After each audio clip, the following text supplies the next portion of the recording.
Good morning and welcome to our June 14th Grand Rounds. And we have a wonderful internal speaker and panel for the morning.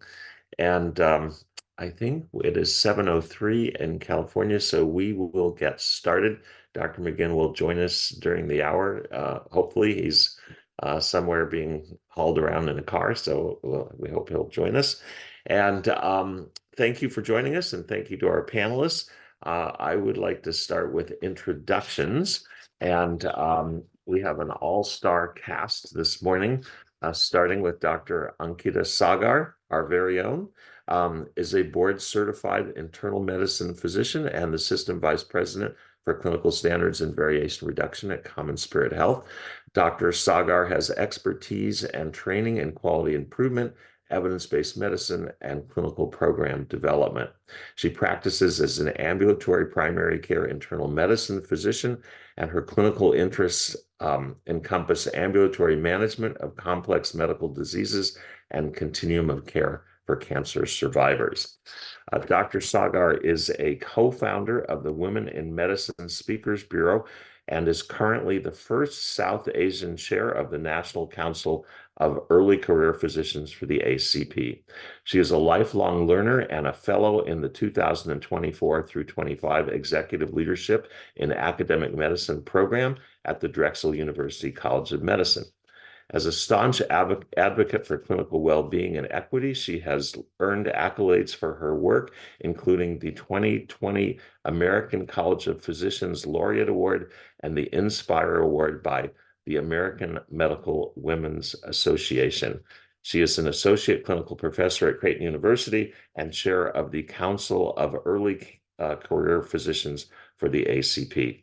She is an invited guest speaker for national and international conferences, such as the American Medical Women's Association, American College of Physicians, and Society of General Internal Medicine. So Dr. Sagar, welcome.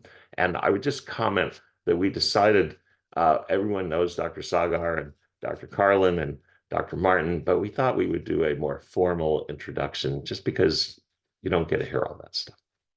So next we have Dr. Corey Carlin, Dr. Corey Carlin Zeisman. She currently serves as the System Vice President of the Physician Enterprise for Common Spirit Health in Arizona and Nevada. She provides strategic vision and direction for the physician enterprise, helping to grow our diverse provider services and build aligned strategies that are inclusive of the employed medical groups, joint ventures, ACOs, CIN, and academic partners. Dr. Carlin Zeisman is a hospitalist, board certified in internal medicine. She received her medical degree from Stony Brook University in New York and completed her residency in internal medicine at Brown University. She has more than 18 years of progressive leadership experience within large and complex integrated health care systems. She has a strong academic background and has previously held leadership roles in academic departments and hospital administrations. Welcome, Dr. Carlin. And last but not least, Dr. Barbara Martin, who serves as the System Senior Vice President for Advanced Practice, providing executive leadership and strategic direction for the Office of Advanced Practice. Dr. Martin is a nurse practitioner with clinical and leadership experience in cardiology. She received a master's degree in public health in 2013 and a PhD in 2020 with a focus on the role of advanced practice providers in systems change work to enhance and improve systems of care delivery. Prior to joining Common Spirit Health in 2019, Dr. Martin was appointed the director of the Colorado State Innovation Model, SIM office, leading state health reforms with efforts to integrate behavioral and physician healthcare supported by value-based payment. So we have a stellar group this morning. We have Brooke Burgess with us, along with John and Rachel Lytle. And so Dr. Sagar, welcome. I think you are our first speaker. Thank you. Good morning, everybody. So we are in for a treat today, hopefully. And let's see, I want to make sure I have the right screen up. Okay, you guys are seeing my slides, correct? Correct. Okay, fantastic. Let's get started. So no disclosures on my end. I am a member of the Board of Regents for the American College of Physicians. That is the only non-financial disclosure. Learning objectives are here. I'm going to save us some time. You guys can look at this later, or you can look at it in your emails. But basically, we're going to go over 6 main things, maybe a bonus at the end, the 7th really important objective for us as clinicians. So poll number 1, John, can you share the poll, please? How do you receive your medical news or updates? Now, we know it could be a potpourri of things. So pick the one thing that you are most often going to get your medical news and updates.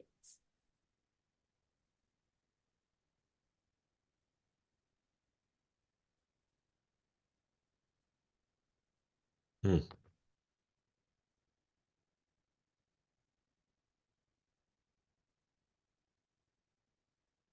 Okay. Online resources was the #1 choice, and then journals. This is excellent. No takers for social media. Okay, this is great. And then some organized CME. This will help us as we plan our communications moving forward. So thanks, everybody. Now, we're going to go through this slides and this presentation slightly differently. It's something called pechakucha. And that presentation mode really comes from the Japanese term pechakucha, which means chit chat. And what this refers to is essentially a unique presentation style in which instead of just reading a slide full of text, the audience is asked to focus on the visual on the slide and partner that with the audio from the narrator, in this case, me. Usually it's a 20 by 20 rule, meaning 20 slides, 20 seconds each, so a total of 6 minutes. I mean, I love challenges, but that's quite the challenge for a grand round. So we're going to do a modified pechakucha today. And that means 20 slides, just about 60 seconds each, and some tables. So you guys will see some text, but it's going to be overarching themes when we go through the slides. So if you do your calculations, I know it's early, 6 major publications in 20 minutes. So that's what we're in for this morning. So let's dive right in. Poll number 1, John, please. Which of these medications should be considered with caution or avoided altogether according to the Beers criteria?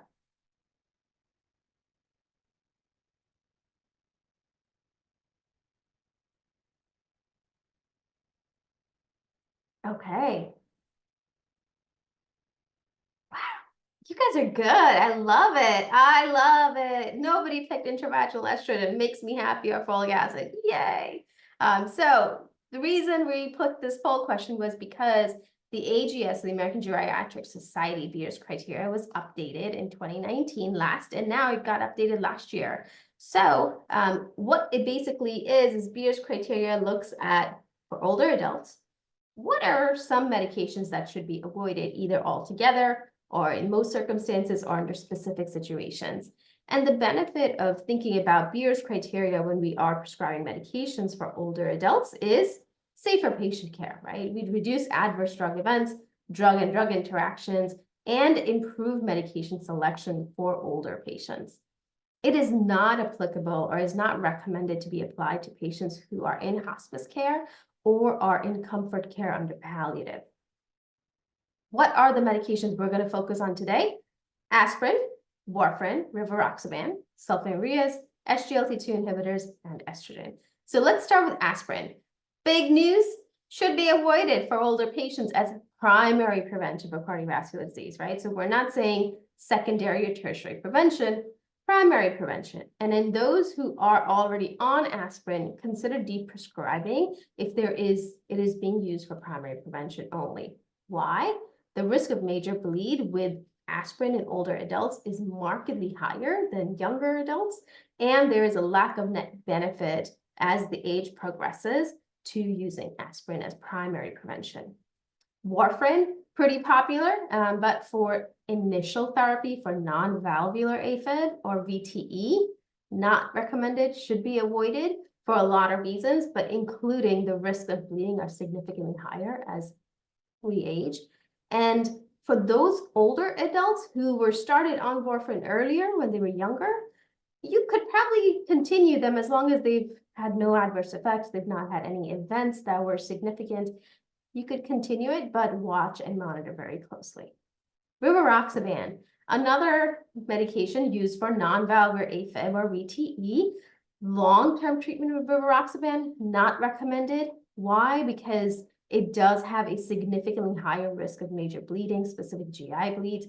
So out of all the DOACs, rivaroxaban actually ranks probably the top when it comes to DOAC-related GI bleeds. Perhaps choose a different one. Dabigatran, used with caution, but you could probably use it. No significant updates on dabigatran alone. Now, when it comes to sulfonylureas, very popular for type 2 diabetes, but for older adults, first or second line monotherapy with sulfonylureas, not recommended, including add-on therapy as well. Unless there's significant barriers, whether it's cost or whether it is mode of intake, it is really not recommended. Why? Higher risk of all-cause mortality with sulfonylureas in older patients and hypoglycemia. So stay away from sulfonylureas. But if you must use one, choose a short-acting glipizide, for example, as opposed to longer-acting ones because of the significant concerns around hypoglycemia. SGLT2 inhibitors are fairly good for older adults. The caution that Beer's criteria recommends is around screening for symptoms of urogenital infections or ketoacidosis. So monitoring patients is important, but it can be continued to be used. Estrogen, like you all guessed really well, trans vaginal estrogen, perfectly okay for vaginal atrophy or UTI prophylaxis. Systemic estrogen, on the other hand, oral or transdermal, really should be avoided altogether, especially HRT using estrogen for women over the age of 60. Okay, so we're going to go on to the next one. Another poll. Are electronic cigarettes effective mechanism for smoking cessation? And we're going to have lots of discussion on this at the panel. So if you are conflicted, we totally understand why. Okay, John, let's see it. Yes, this is what we expected, right, Barbara and Corey? I feel like this is what we talked about. So we're going to come back to this because this is a really important discussion too we had. The reason we bring this up because smoking cessation is a really important piece of caring for our patients, regardless of our specialty, right? Whether you're a surgeon or whether you're family medicine or whether you are OBGYN, smoking cessation is an important consideration for treatment for any patient who is currently using nicotine. Two major articles that came out within the last 12 months. One is a Cochrane systemic review looking at pharmacologic and electronic cigarettes effectiveness in cessation of smoking, as well as the NEJM article looking specifically at e-cigarettes for smoking cessations and their efficacy. I want to specify when we say e-cigarettes, what we mean is a heated liquid in an aerosol inhalation, termed vaping also, right? It's usually a liquid. It includes propylene glycol, glycerol, with or without nicotine. In this case, we are looking at both, and flavors, and usually stored in a refillable cartridge or disposable cartridge. When we talk about nicotine replacement therapy, we're talking about all of those absorption therapies, such as chewing gum, lozenges, sublingual tablets, inhalers, mouth sprays, strips, nasal mucosal sprays, as well as transdermal patches. So what did the Cochrane review recommend? So Cochrane review looked at all adults over the age of 18, and the comparator was, meaning the control group, was no intervention, right? So no pharmacologic or e-cigarette intervention, 15,000 participant data versus pharmacologic intervention or e-cigarettes. And what they found was, when we are thinking about smoking cessation at 6 months, up to 12 months, maybe even 5 years, varenicline actually outperformed everything. So that is your number one go-to when we think about smoking cessation and assistance in smoking cessation with patients. Now, a close second is cystatin, which is not available in the US, but is available in Europe, and that's where the randomized controlled trials were done. It is currently up for FDA approval in the US, so keep a lookout for that. But nicotine e-cigarettes also ranked pretty high when it came to smoking cessation, right? And this makes us feel kind of awkward and weird and not sure what to do with this data, so we'll talk about this. But if we don't want to go the nicotine e-cigarette way, you have other things. nicotine patches, fairly effective, right? Fast-acting nicotine replacement therapies, so the oral therapies, very effective. Bupropion and nortriptyline are also at your disposal, and they are effective. So we have options that we should be offering to our patients. The most effective way of smoking cessation, according to Cochrane, is to assist with pharmacologic or e-cigarette intervention, pharmacologic being much more effective than any other intervention. The NEJM article looked at e-cigarettes versus nothing. And in the 1,200 patients, 600 received free e-cigarettes, 600 received standard counseling. And what they found was biochemically, the intervention group, which is the e-cigarettes, 28.9% were abstinent for a continuous 6 months. And subjectively, ironically, they did not report abstinence as often as the control group, even though the biochemically e-cigarettes outperformed control. And the control group was, remember, standard counseling with some nicotine replacement therapy. Now, when it came to adverse events, mild adverse events were higher in the e-cigarette group as opposed to the control group.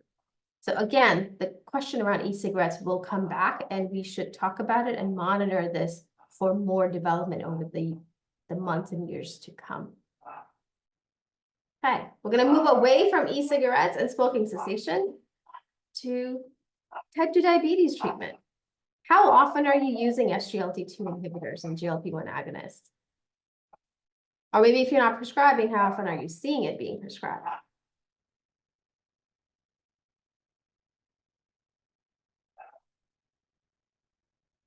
Okay, let's see it.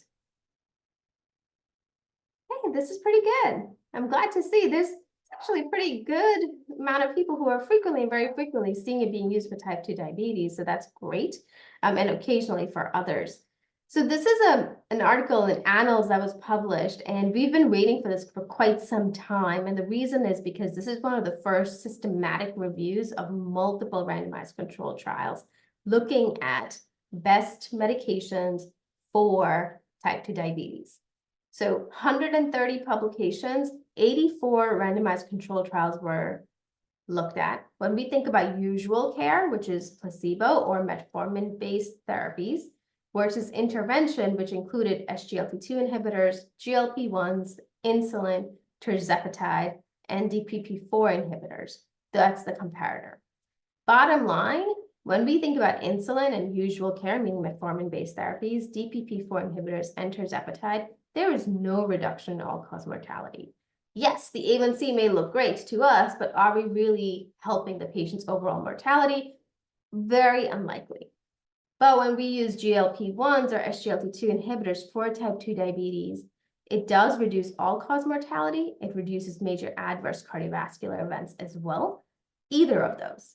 When we look specifically at SGLT2 inhibitors, in addition to reduction in all-cause mortality and MACE, we have reduction in progressing CKD, as well as reduction in heart failure hospitalizations, versus GLP-1s that don't really have a significant enough effect when a meta-analysis was done for CKD, but there was a significant enough reduction in stroke incidence. Okay. Next poll, so we're going to move away from diabetes and move to the kidneys.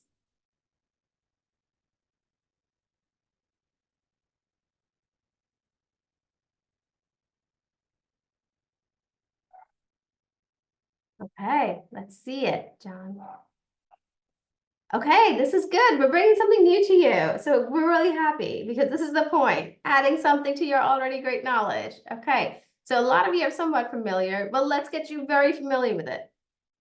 So cystatin C is a small protein. It's made by all nucleated cells, and it has been considered a comparator to using creatinine when it comes to chronic kidney disease measurement. So you could do creatinine, you could do cystatin C, or you could actually use both of them to have an estimated eGFR, and that's called creatinine cystatin eGFR. Looking at 82,000 patients in Stockholm, all over the age of 65. What the study authors did was they had patients' creatinine and each patient's cystatin C tested as an outpatient. And that I'm going to underline for you. Cystatin C should be used as an outpatient test only because it is affected by non-kidney factors, primarily inflammation, thyroid disease, glucocorticoids, or really any autoimmune process. So we do want to watch it very carefully. Anyway, going back to the study, 82,000 patients, what they looked at was, well, if we have somebody's creatinine and we have their eGFR and we have their cystatin C based creatinine, what correlates better when it comes to mortality, cardiovascular mortality, recurrent hospitalizations, infections, MIs, and strokes? And what they found was, voila, really interesting U-shaped curve. So on your x-axis is your eGFR, on your y-axis your hazard ratio, meaning as you go up, the likelihood that this outcome in all-cause mortality increases as the eGFR increases or decreases. Solid line is your eGFR creatinine based, and in this pink circle you will see, ironically, when somebody's eGFR is above 90, who's over 65, their risk of all-cause mortality is, if anything, higher than when their eGFR is 15. That, to you and me, probably doesn't sound right, rightfully so. Worse is when you look at eGFR-based cystatin C-based eGFR, for the dotted line here, you will see a really nice linear equation, right? That as the eGFR is dropping, the hazard ratio of all-cause mortality is increasing. Makes better sense. And this pattern gets repeated under cardiovascular, hospitalization, MI, stroke, and infection. Now, when it comes to replacement therapy for kidney failure, you will see that cystatin C, creatinine, and creatinine cystatin all played about the same with maybe a little bit of variance. So more to watch here. But when it comes to all-cause mortality, cardiovascular mortality, hospitalizations, infections, probably creatinine cystatin C is outperforming creatinine alone for those patients who are older than 65. In the study, when they looked at all data in, more than 30% of older adults would be reclassified at a more severe eGFR category when we used creatinine cystatin C combination. So this is definitely something that could be a game changer for us very soon on the outpatient side and the inpatient side potentially. So more to watch on this. Okay, we're going to move on to the next. TB, you know that disease that we don't think about very often? Well, maybe you do. How often? Tell us.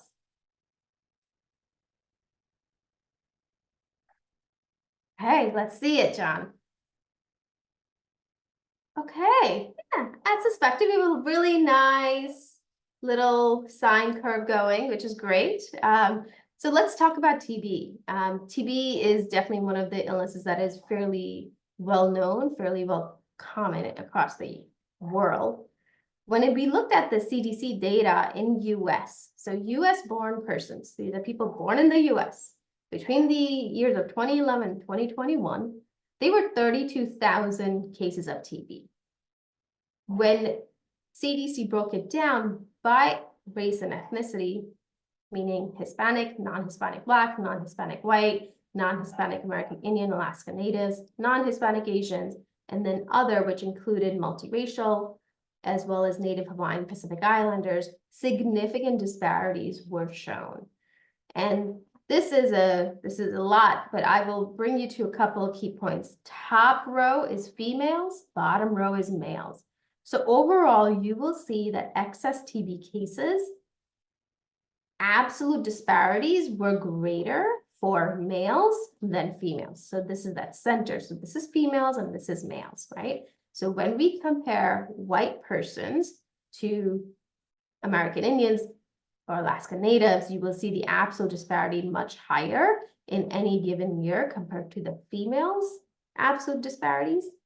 But when we really think about rate ratios, the rate ratios for females were significantly higher across all groups except for white females. So what this means is that especially for our American Indian, Alaska Native, Asian, Black, Hispanic females, incident rates were more than 4 times higher to white females. The other thing that's not shown here, but was in the articles, was that younger persons had more recent transmission than older persons. And when we think about latent TB, which is pretty much what they were tracking, meaning somebody was infected many years ago and developed active disease much later, there is a direct correlation between the race ethnicity disparity and the probability of developing latent TB. Now, a lot of theories on why, and of course we can't not acknowledge the social political drivers of health, right, which includes household crowding, delayed treatment access, socioeconomic factors, redlining, racial segregations, access to housing in general, as well as missed diagnosis at the time of a clinical visit. So it is important for us to keep in mind when we are thinking about influenza-like illnesses, TB may fit into the differential somewhere as appropriate, but it should be part of our differential, certainly. Okay, next poll. This is slightly different. We're going to do a quick mini Z burnout survey for our audience members. We want to take a pulse of how you're feeling.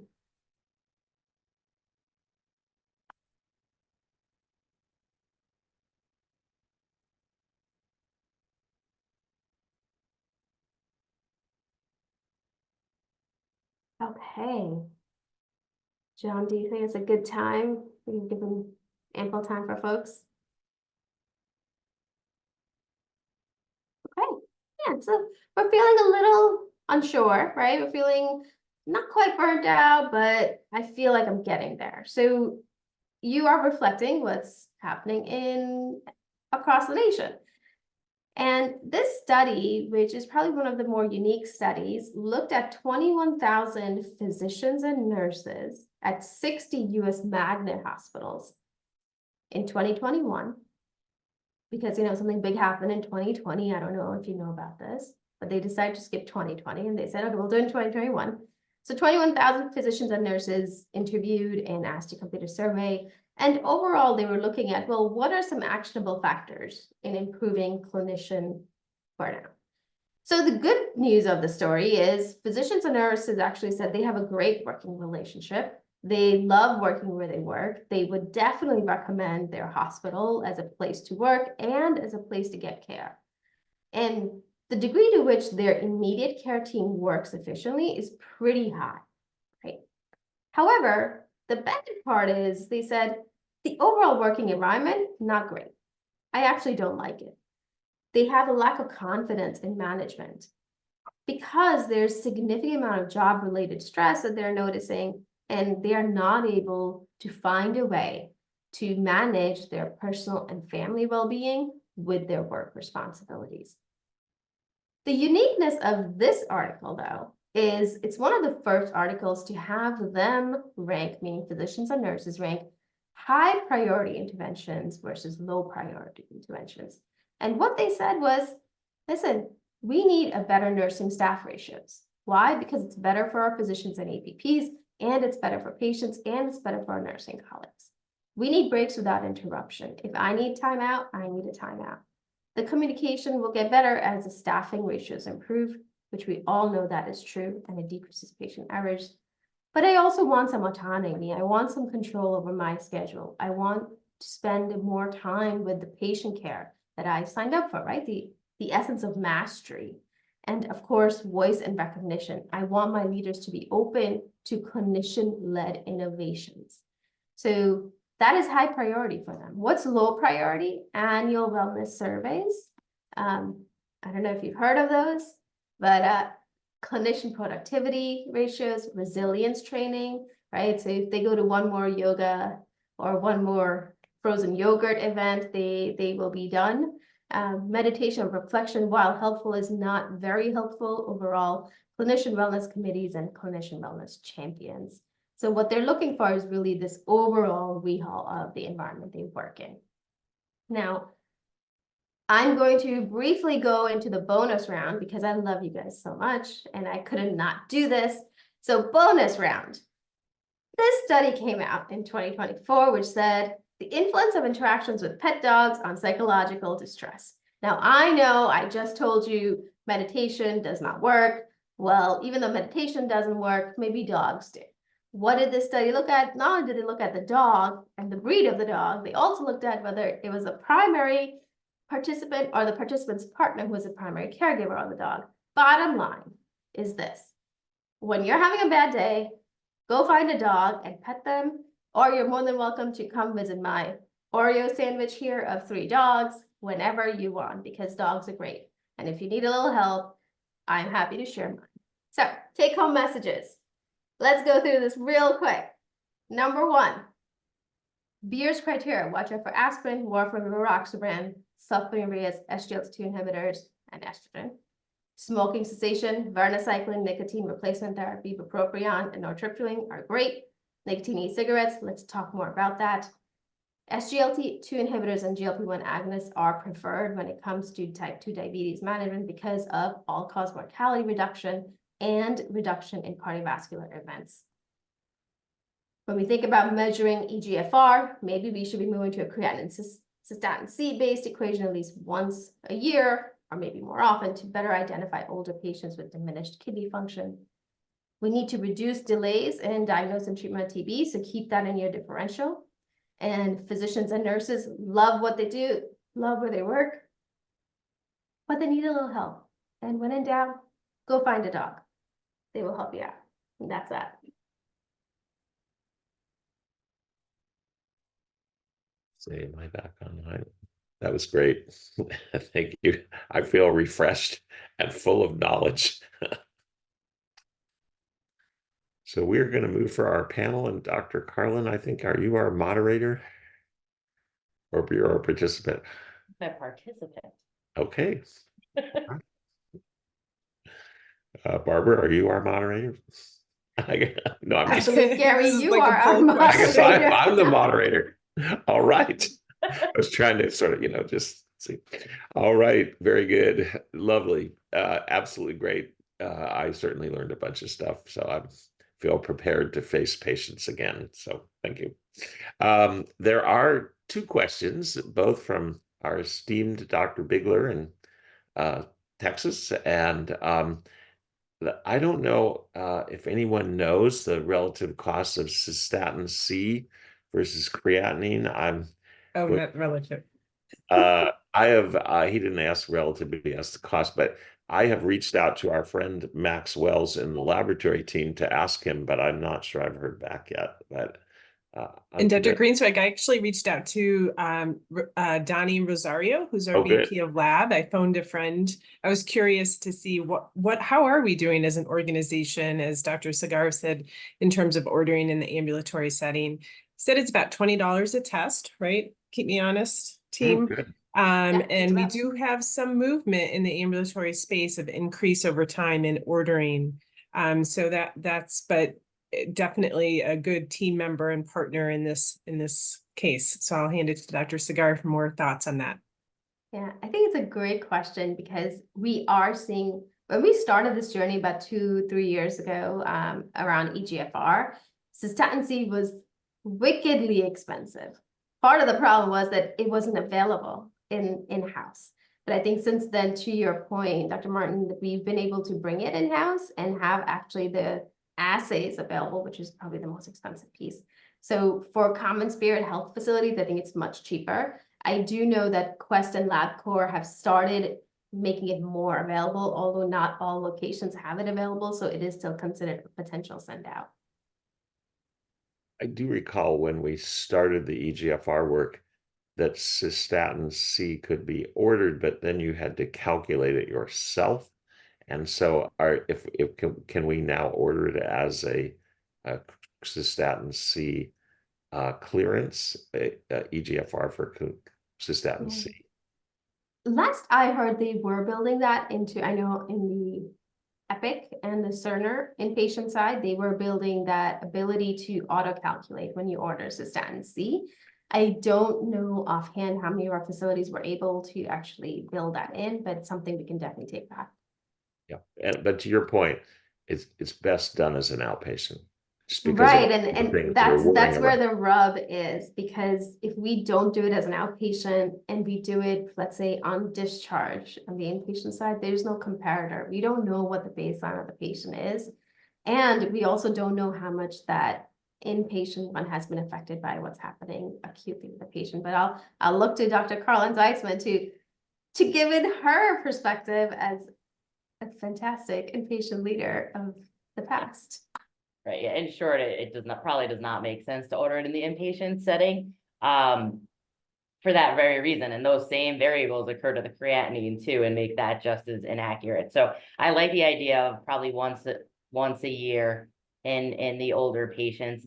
I have visions of, I'd like at one point, it would make sense where it sort of automatically gets triggered and calculated. So we don't miss these opportunities. What really caught my attention in this article is that we would change the designation 30% of the time. That is not insignificant. So I do think we have to do a little due diligence here and figure out how to add this, make it obviously cost effective, make it make sense, and get us comfortable with those numbers as well. I also noticed that it's being ordered the most in Phoenix, my neck of the woods. So I'm actually going to do a little homework there, and someone is looking at this. So who's doing that? So I want to figure out what's happening, because that's exciting. So I'll report back. Let's see, there's one more tongue-in-cheek question in the Q&As, again from our friend Dr. Bigler, and it says, for those of us allergic to cats, dogs, and other dander-producing animals, do pet goldfish produce the same benefits? I think you have a manuscript in the making, Dr. Bigler. I think we should look into this and survey our employees. We could do a controlled study. Yes, exactly. All right, very good. Thank you, Peter. There's another one, Dr. Bates. How do we incorporate those high priority items mentioned for clinical well-being in our processes as an organization?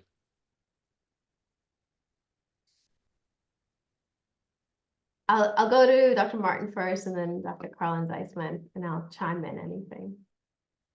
That's a wonderful question, Dr. Bates. And of course, Dr. Linda Aiken, the first author, is a nursing institution in and of itself. So you had me at Dr. Aiken in this article, but I really loved how they looked across physicians and nurses, because we're such an interprofessional team.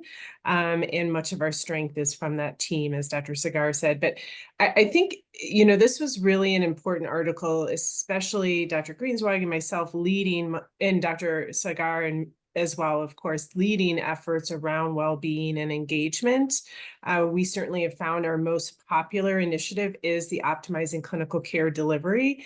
But this reinforces what we often hear is it's our environment. It's where we work every day, and the systems that don't necessarily create efficiencies and enable us to really focus on the purpose of why we're here, which is serving our patients. So definitely some take homes. Dr. Greenswag, I don't know if you have any thoughts. I'm sure you do on this. Yeah, no, I think I had a couple. One is when we first started the Wellbeing and Professional Fulfillment Committee, we talked to people all over the country, and then we pulled those people in to our committee, and we were lectured in a good way by the clinicians who said, it's not us, it's the system. And I think we have taken that to heart in a lot of the work that we have done to try and improve the system, the optimizing care as at work, optimizing the delivery of care at work, as you know, I like to call the I don't get a headache at work group. And so I think there's lots of good work there. It's also clear that things like reviving social purpose, reviving belonging and community are key parts of this. And none of those things were on the right side of the doesn't work of the chart. So I think we are headed down the right path. And that includes giving clinicians clinical voice, having them be part of the decision-making process. All of those things, recognition, the work that Brooke does in awards, but also recognizing people every day, and peer support, our peer support program. I think that's part of the recipe, but it's not all of the recipe. And certainly there's work environment things. Productivity is a huge driver. We tell people to slow down and take more time with patients, and then we say, yeah, but your productivity has dropped. So how we manage that, I think that's probably the biggest dynamic tension we have. Corey. Yeah, Gary, you make such a good point. Well, firstly, I appreciated this article because it kind of confirmed what I think a lot of us suspect is the foofy stuff, for lack of a better word. Not only doesn't work, may actually irritate and just contribute to discontent. But that's the easier ones. It's easier to set up, right, a pizza party than to actually tackle the stuff that I think will make that more impactful change. It's management interventions and true changes to infrastructure. As a leader, and I love that it was Dr. Bates who asked this question, because I'm gonna sort of put it back on her too. We collectively need to figure out how to tackle that in the setting, like you said, Gary. Leadership is under a ton of pressure to perform and have outcomes that are counter to what everyone is telling us is contributing to burnout and what they need to do less of. So there's a tension there that we're going to have to figure out how to overcome, productivity being the big one. So we're going to have to figure out, really think through staffing, acknowledge all these things, and try to at least tackle some of them, get some wins. And if we can't win, at least try to acknowledge, at least try to be creative to make the impactful change. I mean, we saw it today again in the poll. Those numbers aren't moving. So we've got to figure this out. All right. I have a question back to medications and older adults. And we have an initiative underway at Common Spirit Health called the AIDS-Friendly Health System, I believe. And part of that, I couldn't reproduce all of them, but there are several M's, or it's in the algorithm, one of which is medications. And I'm just wondering if anyone on this call has any experience with that initiative, what it's been doing, and if we think there's more opportunity to leverage that in this case. And I don't know if anybody does or not, but I'm happy to comment, and that Prentice Lipsey from our senior living and Kim Kidred from patient experience are leading those efforts. And it's really had great, there's been a lot of buy-in across our system. It is somewhat acute care focused, but I think there's an effort to expand across our continuum of care with Prentice, of course, and really the medication safety and do what matters to the patient.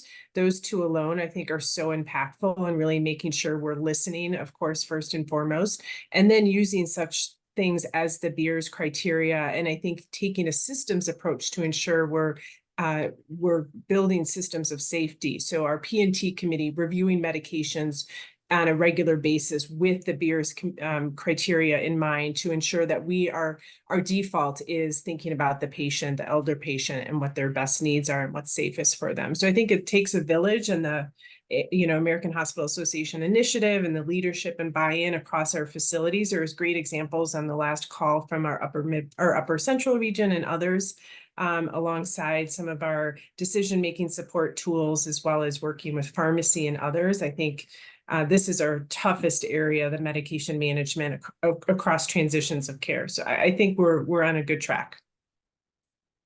All right. Dr. Carlin, any comments or? Two quick comments. When criteria and things like this get updated, come out, I think as a lot of us generalists, hospitalists, like you get that like anxiety feeling, like just when I finally got it all figured out, now I got to learn a whole new thing with all the kind of other things we're doing. So these are moments where I really hope we could start to think about and rely more on the EMR triggers, things like that, order sets. I think about an order set I worked on for orthopedic co-management for the elderly patient who had a hip fracture. Make sure these are not in there. Make sure these get updated. How can we really help support providers who have to know so much about so many things. How do we start to hand this stuff to them on a silver platter? The other big takeaway for me, and I always have to remind myself of this, and I think it's a good deprescribing. Really taking the time to review that med list, and they've been on aspirin for 100 years, or they've been on a sulfonylurea forever, and the sugar control is good. But as we're learning from the other articles, we got to look at it more. It's not just A1C and sugar control. There's so much more. Really taking the time to maybe remove something. It might take more effort, but you're doing right by your patient. So I think we always have to stop adding and sometimes take that opportunity to take things off, change something for the betterment of the patient as we learn more about these medications.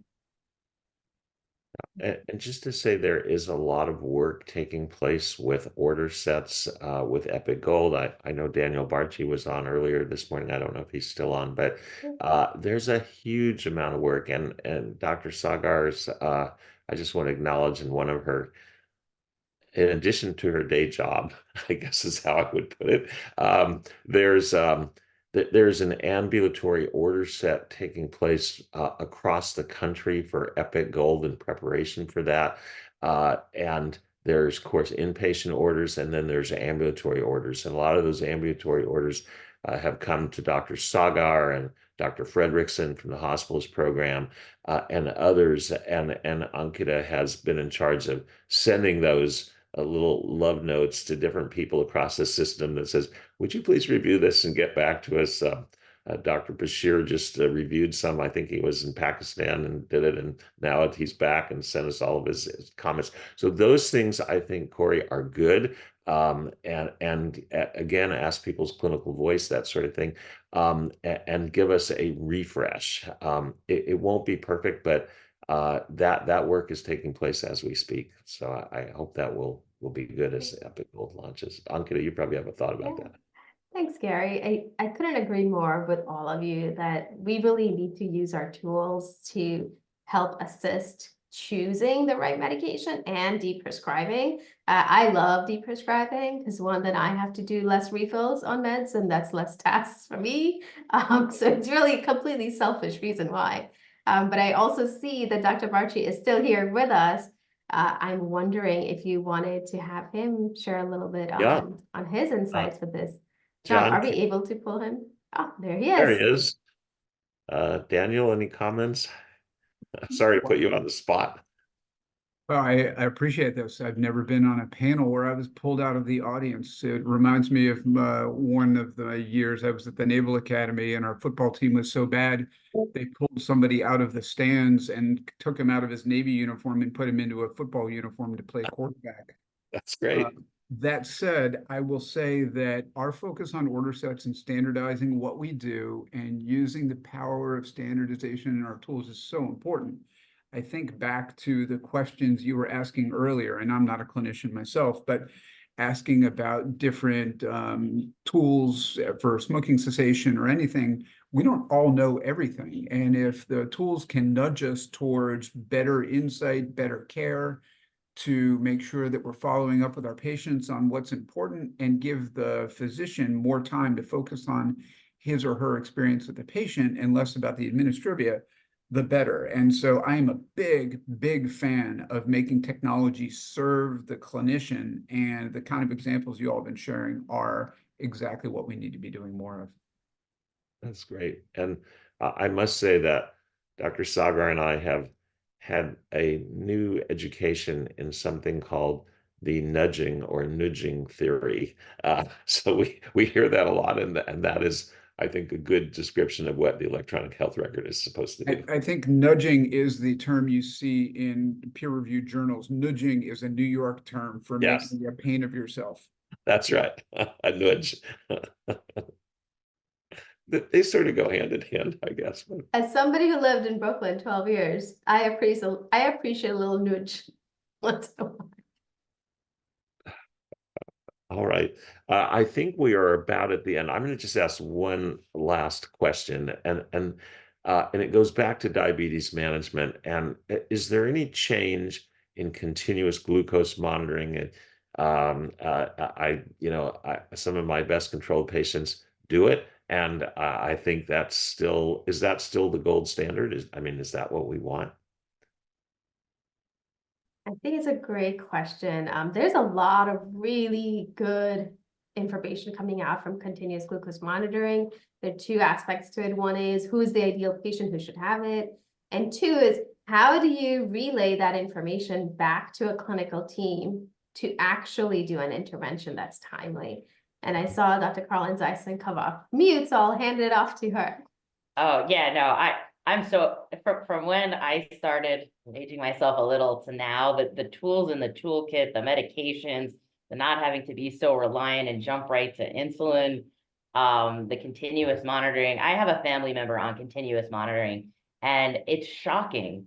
Like overnight, for example, not eating, just sleeping, like just wacky things that you would never know by one stick after breakfast or even for a day. And the control we're able to get that person in is next level, is where we want it. So I think this articles related to continuous monitoring, we probably need to, speaking of committees and things like that, what is, an algorithm that's gonna really help guide all this? Back to be prescribing, again, I came from you always started with metformin, first line. This article says, let's start rethinking that. That doesn't make sense. So I think we should work on this and come up with an evidence-based sort of algorithm to guide all of us on all of the above. What should be first line, second line? How do you tackle these certain scenarios when you use continuous monitoring? This is so exciting, but it's complicated. So I think working on that would be a really exciting thing. All right. With those words, I want to thank Dr. Sagar for. I think we should do this more often. It's you have to bring your little pets with you. I could come in here. We could, but I think it's very helpful and really kind of helps people be current in things that they don't think of all the time. And so I think this was absolutely great. Our panelists, Dr. Martin and Dr. Carlin Zeisman, excellent. Dan, thanks for stepping in and joining our panel. To the team who put this together, John and Rachel, thank you, and Brooke for publicizing it. A wonderful team effort and a great morning. So thank you all. Thanks to our participants for great questions and for being a part of this. As you know, we publish all of these and put them online so people can hear them. I haven't checked recently. Our biggest hitter was hepatitis C, which was well into the 20,000 range of folks listening to it just on YouTube. So I think this will approach that, I'm sure. So I hope people have a great and a safe weekend, and we'll see you next week.